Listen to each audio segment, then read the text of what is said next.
We're still in 2 Samuel 18 in this study, lesson 5. David and Solomon. Still in the same historical account of the fulfillment of the prophecy of Nathan about David's house. Basically, the sword will never depart from your house. And we saw how that began to unfold, and it continued to unfold, and just escalated, got worse and worse, to the extent that Absalom killed the oldest son of David, and then ran off and came back and launched a rebellion against David to steal the throne from him. And now, last week we saw how his life ended, which was in cold blood, as they say. Joab killed him, even though David had said not to do that. That was pretty much, as far as the record is concerned, the only thing David said not to do was, or I guess the only thing to do. Of course, he wanted them to win the battle, but his one specific order was, do Absalom no harm. Spare him.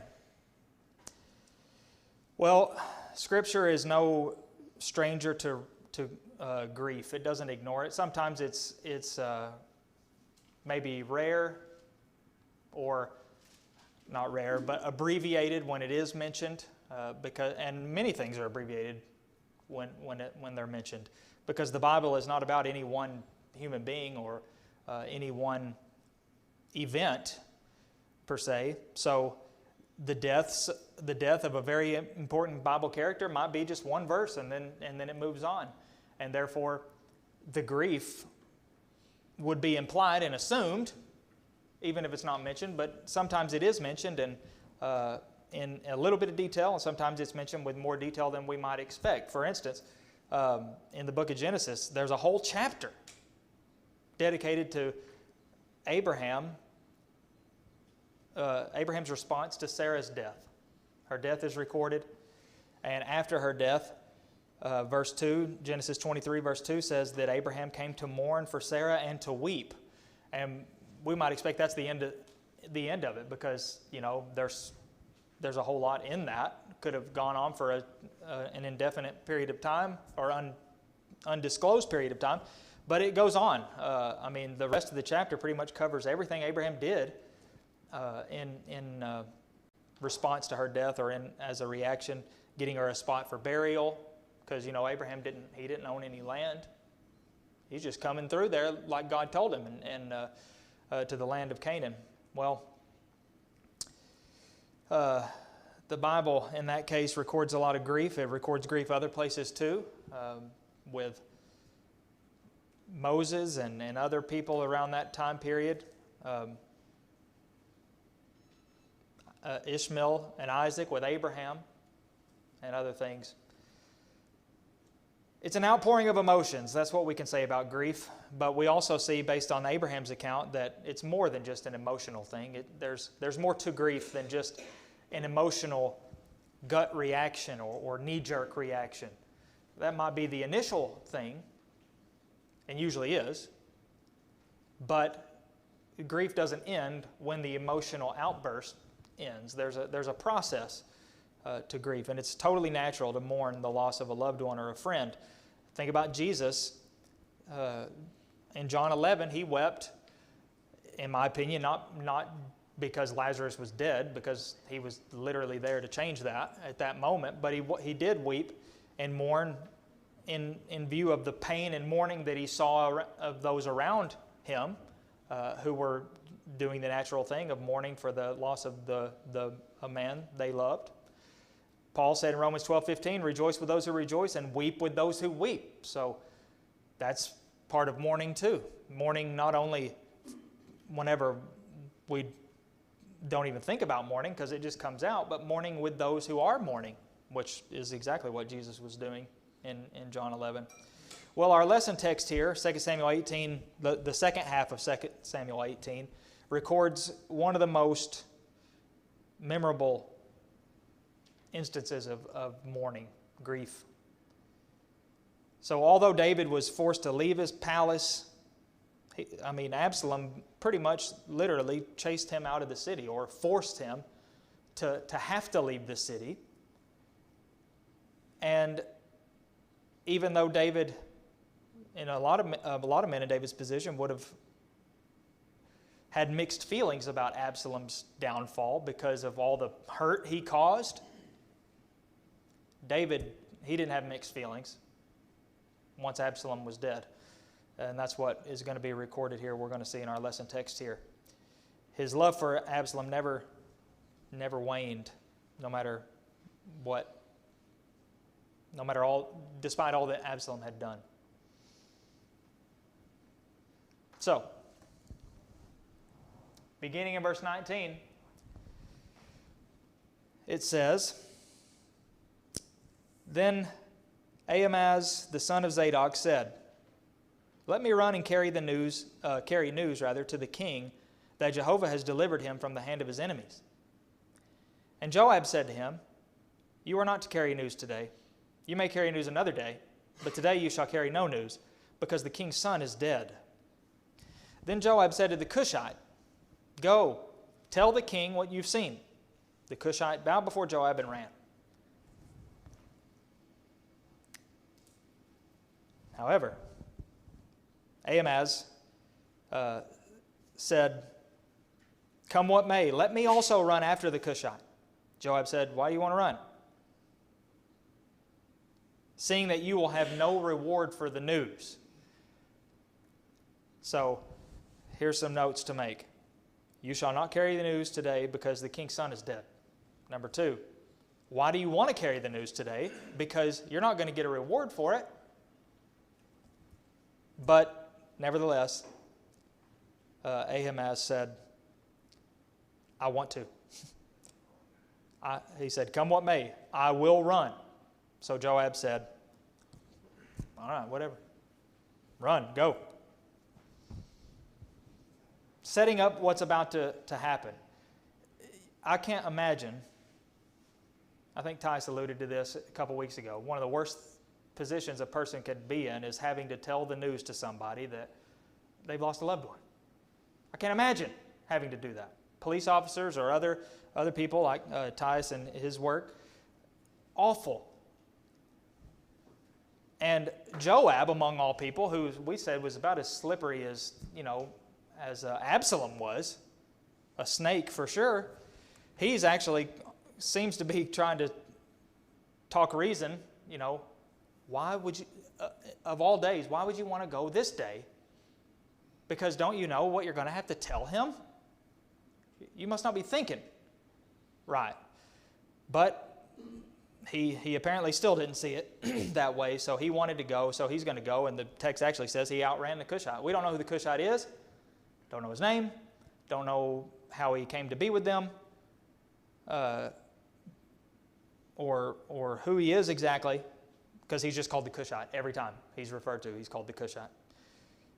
So there they go. They're running to David to tell the news.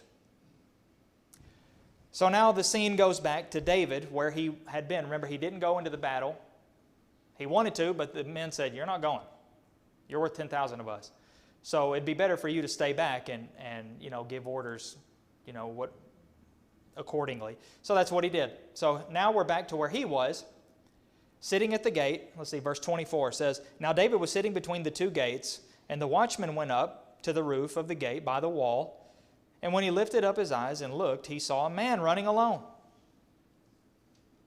That was pretty much his job, right? To watch. He was a man who watched. That's why he's called a watchman. And he saw, hey, there's a man running. He's approaching alone, which was significant. So the watchman called out and said, and David said, well, if he's alone, he's bringing news. There's news in his mouth. And here he comes, closer and closer, closer. So verse 26 says, Then the watchman saw another man running. Alone, again. King said, well, he must be bringing news too. Now this was probably the part that wasn't normal. Why would there be, one man running alone, okay? But now there's another man running alone. This is unusual. Maybe the most intriguing statement of all is that the watchman said, I think the running of the first man is like the running of Ahimaaz, son of Zadok. I don't know what that means. Because he was fast? Or maybe he had a funky looking run. He ran weirdly. I've seen some people that have a strange run. But anyway, just think that's kind of a humorous statement. That running looks familiar. Because I've never looked at somebody and thought, I can tell who that is because of the way they're running. He was probably super determined too, because he was really intent on trying to get there before the fish eye. Yeah, we get the impression that he was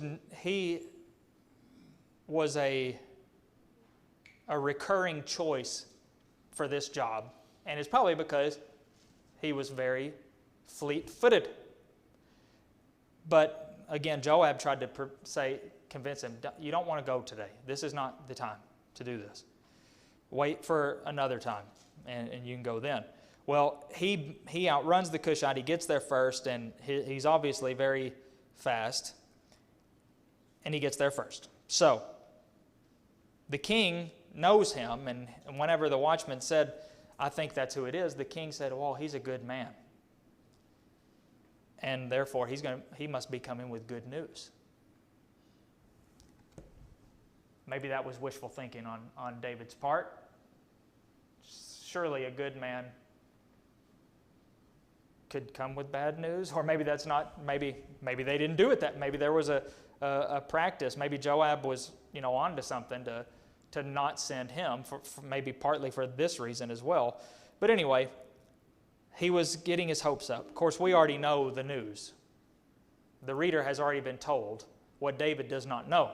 All David knows is they've gone out to battle, and I commanded the three commanders not to hurt Absalom. Take him alive, period. So now he's waiting for news. So Ahimaaz gets there, and he cries out to the king, all is well.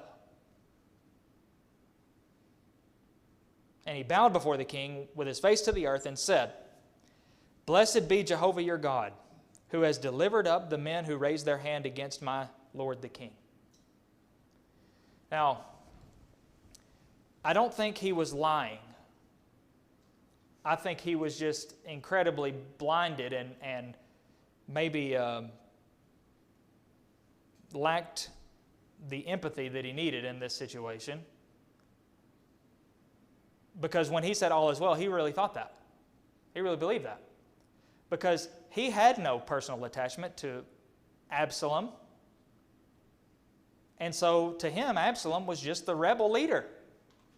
So what else would it be called when a rebellion is won and the leader of that rebellion is dead?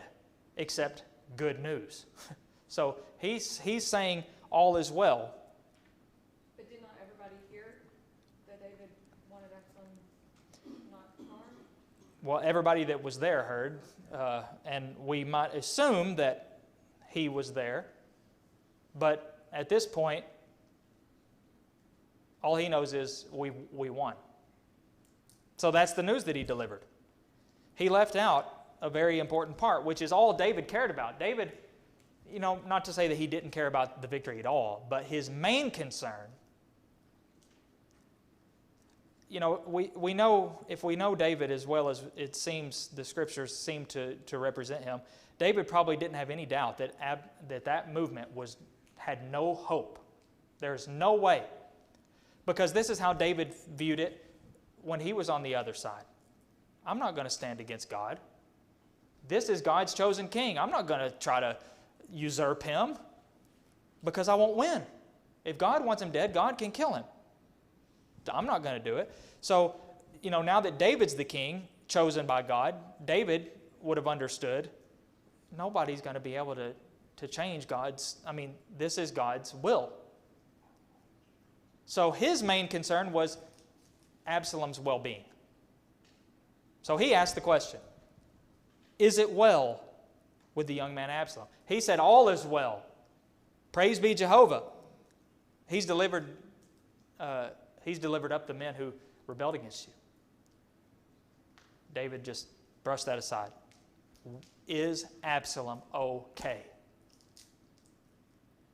And now he's probably wishing he had listened to Joab. Because Joab warned him about this. He said, why do you want to take the news? The king's son is dead. And that's, if not the biggest piece of news, that is a very important piece of the news that you're going to have to tell him. And you're not going to get a reward for the news. But apparently he brushed that aside and thought there was going to be something in it, because why wouldn't it be when I come and tell the king that we won? But he put him right there to the question, is Absalom okay? And he answered in a very cowardly, he danced around the question in a way.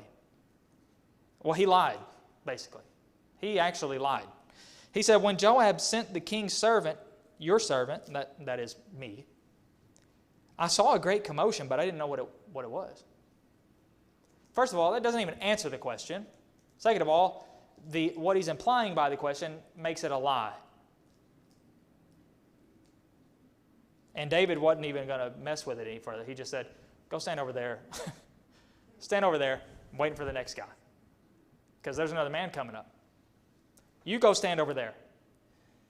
Now he's probably sweating bullets because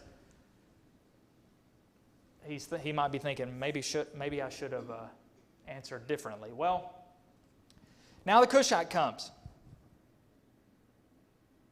And he says this pretty much the same exact thing, because they would have been carrying the same message. Probably verbatim. I mean, literally they had the same message. Here's the message that you give the king. You don't give the king any other message, except they both left out the part about Absalom. He says, good news for my lord the king, for Jehovah has delivered you this day from the hand of all who rose up against you. So there it is, almost word for word, same general message. And David responded in the exact same way. Is Absalom okay? Is it well with the young man Absalom? And the Cushite answered, may the enemies of my lord the king and all who rise up against you for evil be like that young man.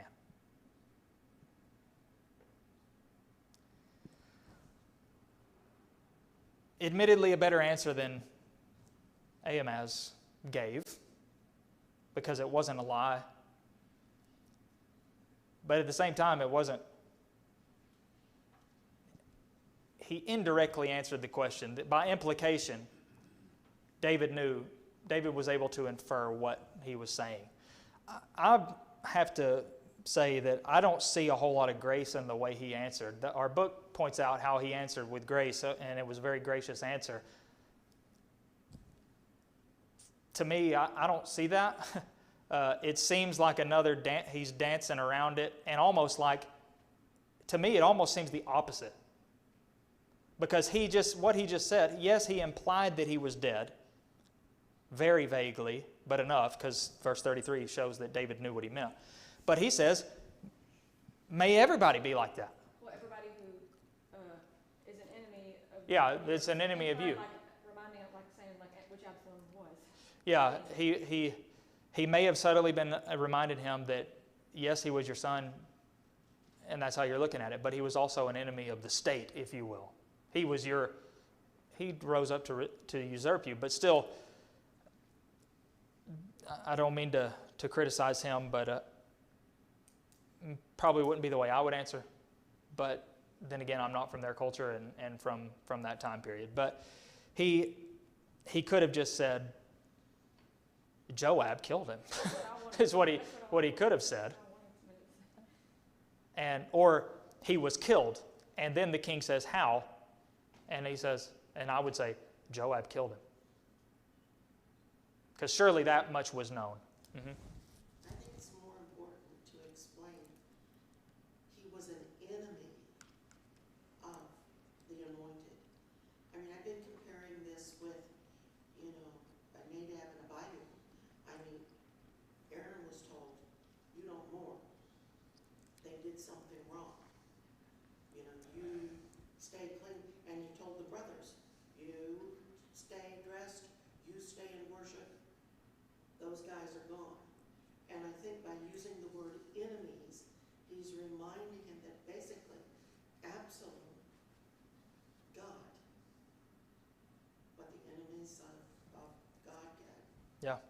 But David could also feel like he deserved that too, because him and Absalom had they both made similar mistakes. Yeah, I can't help but think that David probably views himself partly to blame for all of this that's going on.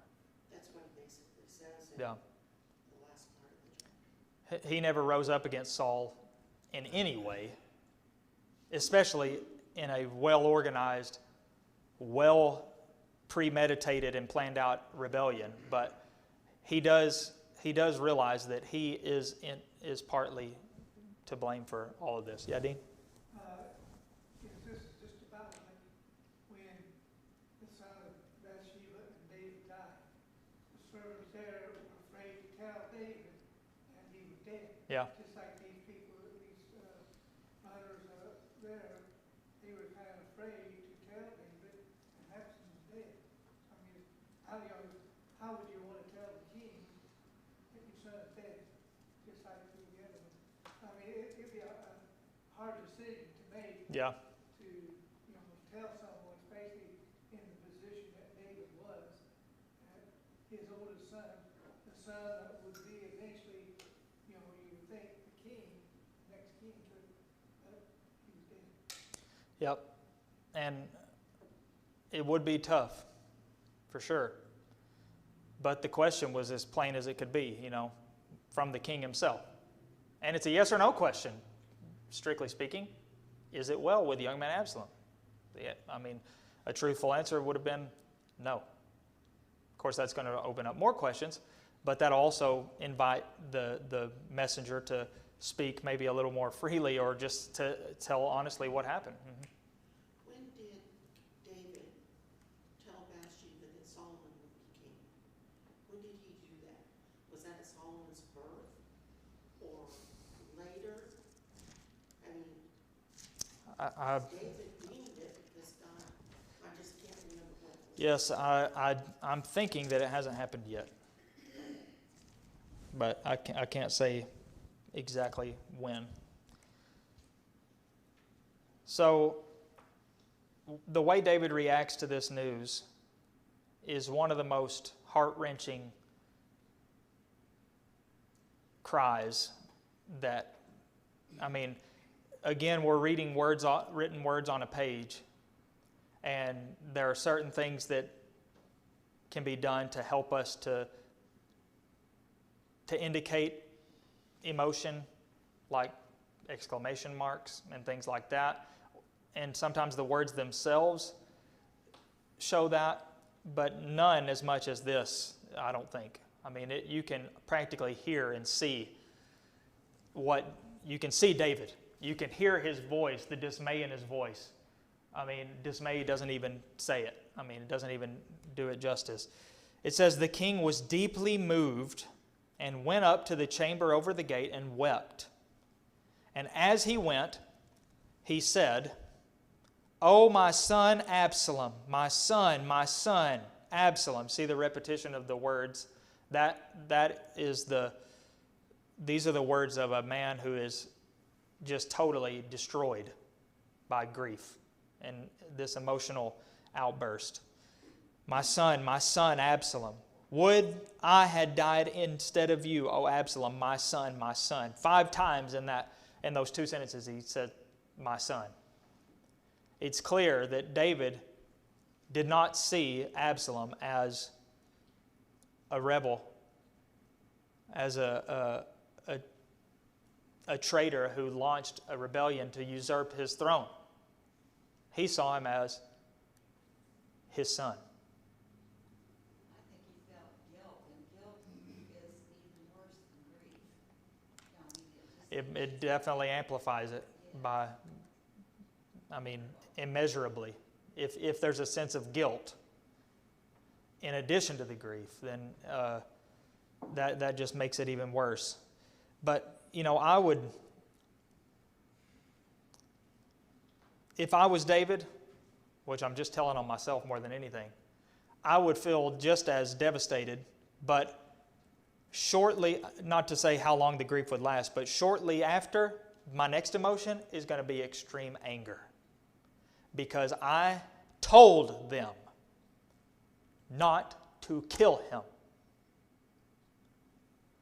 But up to this point, and as far as I know, we never see David really coming to that point, excessively anyway. Mm-hmm. If you read Psalm 77, I don't know when it was written, either after the death of the the first baby that was conceived, or if it was at this point in his life.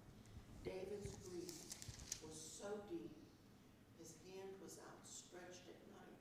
He couldn't sleep. He felt like the wrath of God had all come down on him and crushed him. I mean, he was low. But right in the middle of that song, he starts remembering the goodness of God, that God is in control. In other words, he knew to whom to look. He knew where his strength came from. He knew that, look at Job, blessed be the name of the Lord. If that's the way the Lord's going to deal with it, that's the right way it should be dealt with. And I think David comes to that conclusion. Yeah. But like I said, I don't know when the song will give you the depth of his grief, but it also tells you how he dealt with that grief. Very humbly, to say the least. Did I see a hand over here somewhere? Okay.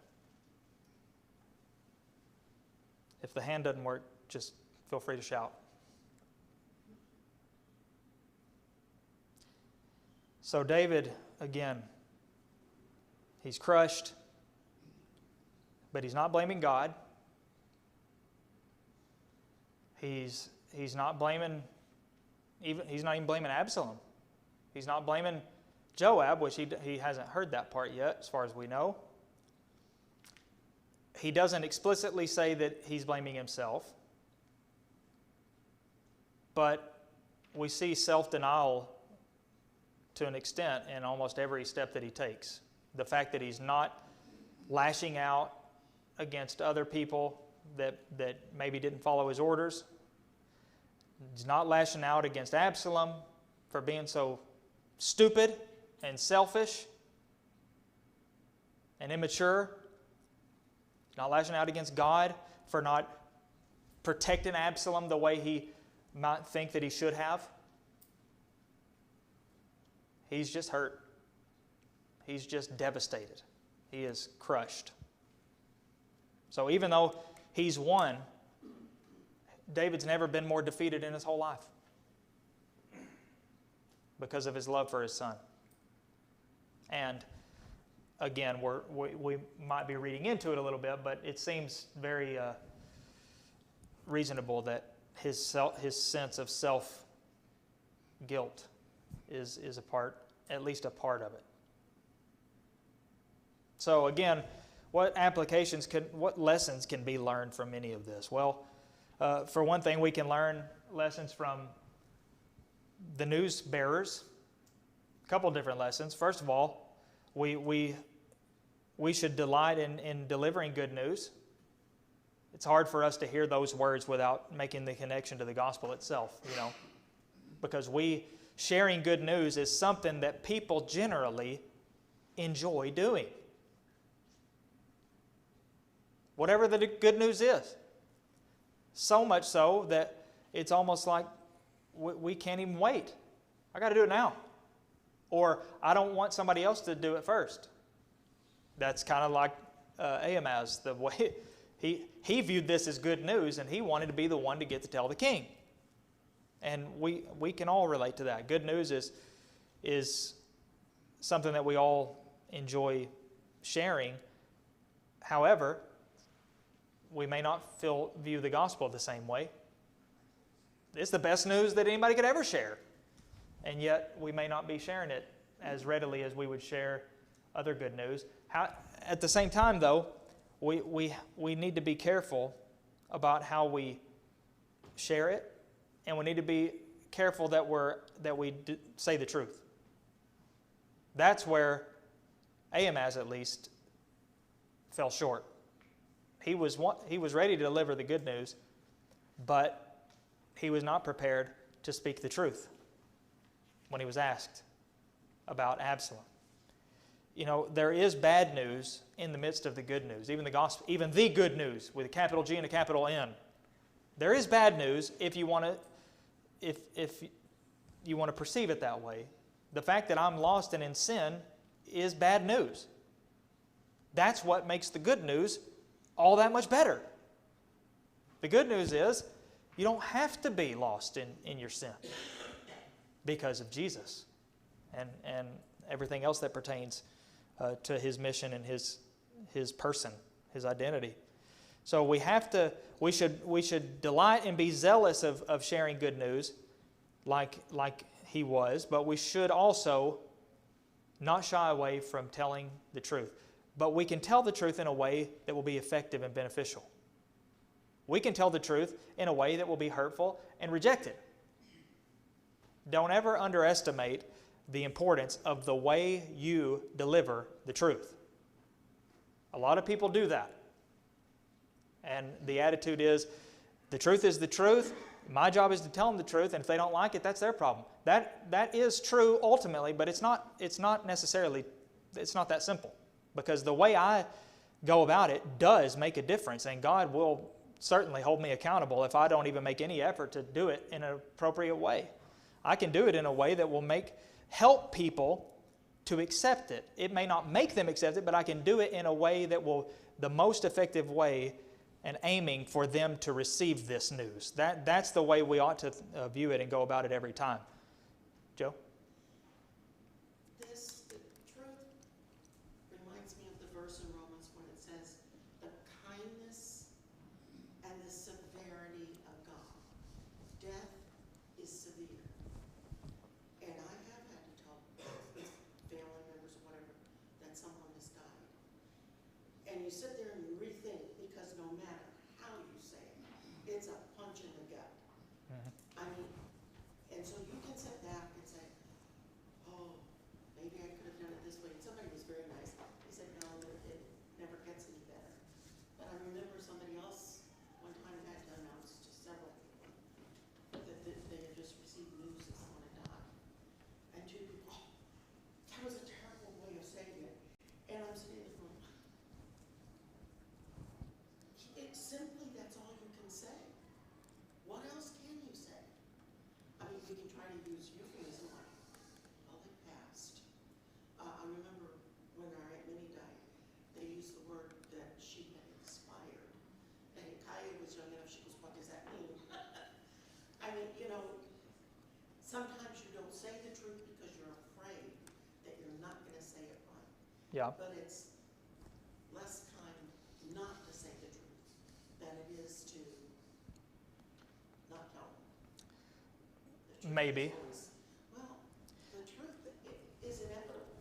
Yeah, it is inevitable. That's it.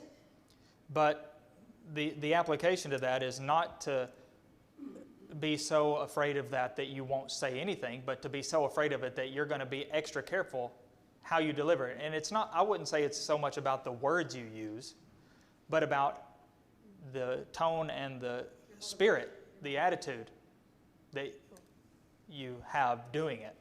You know, euphemisms, I mean, there is some etiquette in that, you know, saying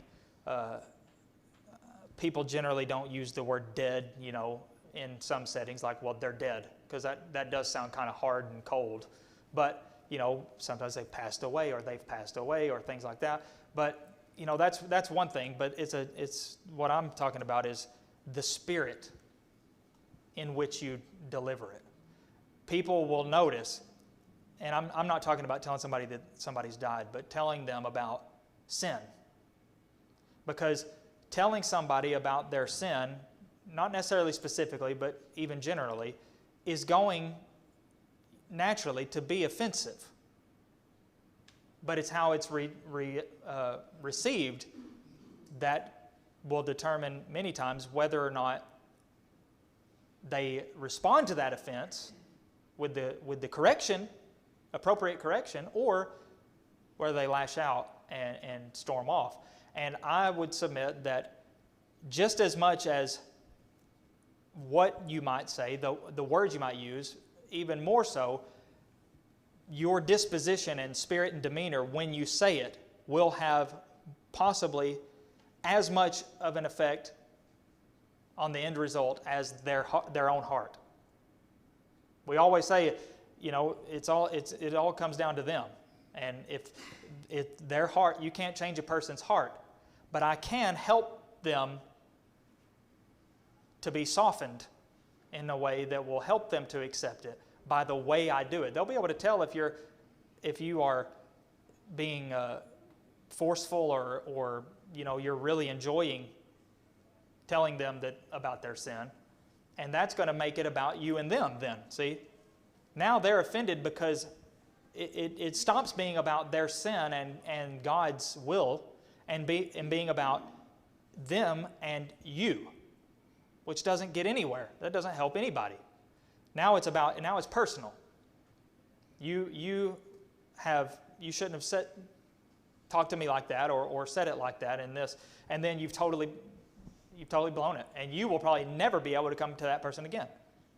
They're going to have to wait until somebody else might come along and give it another try.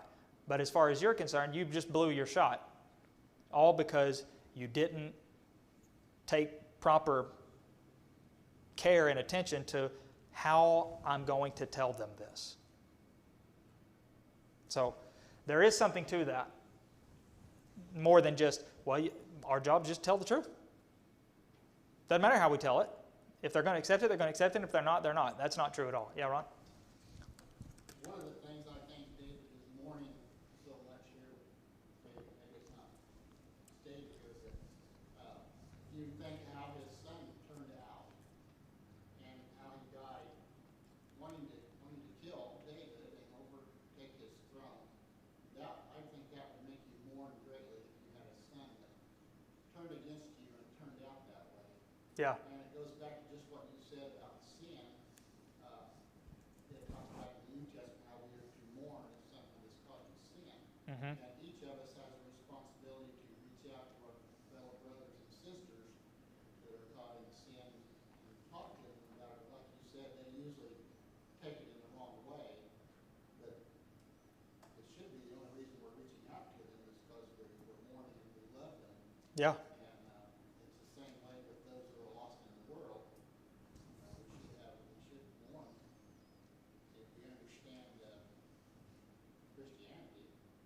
Those in the world look at mourning a little different than that, because most of those people would probably just say, well, he's in a better place now, or no more.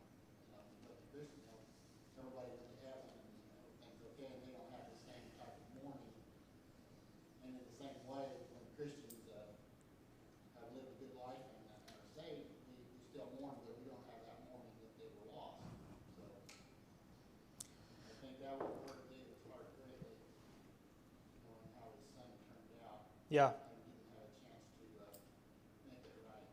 Naturally, that's going to put a man in a position of the what-if game, you know, of what surely I could have done more and better to help Absalom not turn out this way. I can only imagine those kinds of thoughts would arise, but especially, as we pointed out last week, how David's way would have given Absalom the chance to turn his life around. He would have been able to repent. I'm not saying he would have, but he could have. But Joab, he robbed him of that by killing him on the spot. So, again, we got to tell we should take joy in sharing good news, but also we got to make sure we speak the truth. But we also need to take care of how we speak the truth.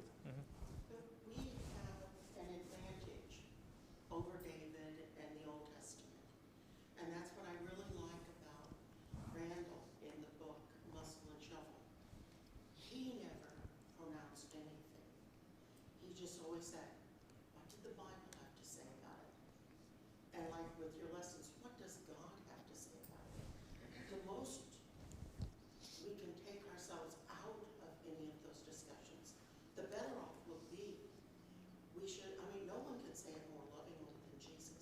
Yeah. No one can tell it better than the book. So that's what we need to present to people. What does God say about it? And try to keep ourselves out of those discussions. Because personalities will definitely lessen. Yeah, and another element of this is knowing who you're dealing with. And I've made this point many times. And in Colossians 4:6, Paul says, let your speech always be gracious, seasoned with salt. That's the part that is normally quoted. But the rest of that verse, I think, is also significant. He says, so that you may know how you ought to answer each person. And to me, that is this pretty much the same as saying, at least implying that you're going to be, the way to answer each person may be different. So the being gracious and seasoned with salt, you think about seasoning salt with salt, I bet everybody in this room probably likes a different amount of salt on their food. And if you salt their food for them based on your taste or based on somebody else's taste, it may be inedible to them. And, I bet everybody in here also has experienced oversalting their food, and then they've just ruined their whole thing. It's like, well, can't do anything with this. Well, you take that analogy to speaking and answering people. You don't want to answer, take Jesus for instance, you don't want to respond to the woman at the well in Samaria the way he responded to the Pharisees and the chief priests. He would never have done that. You know why? Because it would have been basically beating her to half to death. So with her, he answered totally differently than he did to them, because they knew better, and he knew they knew better, and even if they didn't know better, they should have known better because of the position they were in. So he answered them much more harshly, by his standard anyway, than he did people like that woman at the well.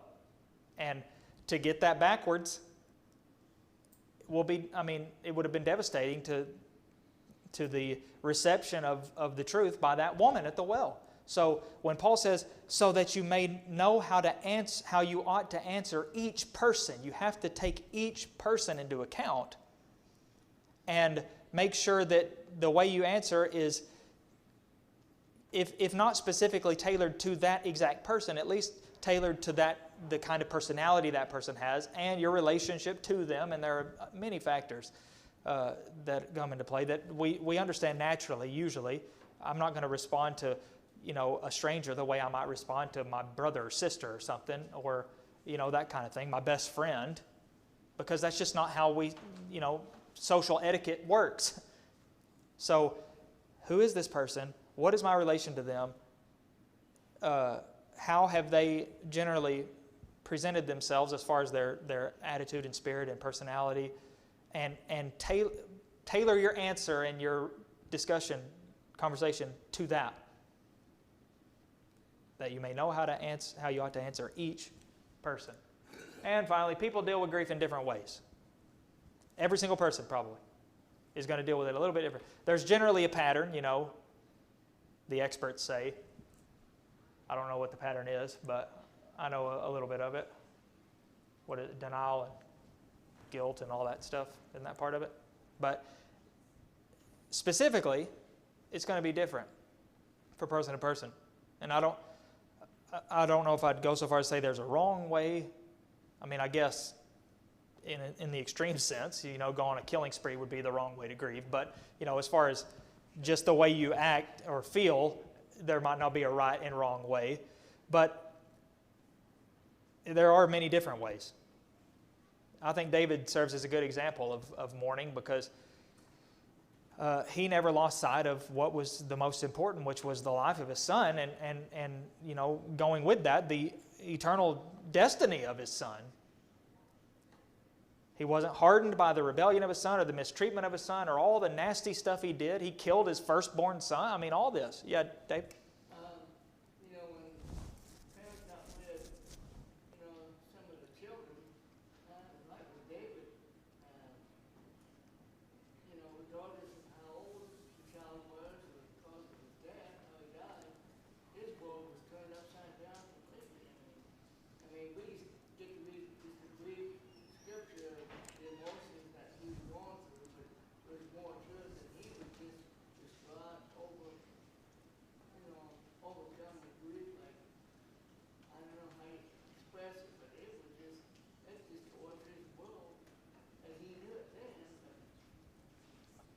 Yep.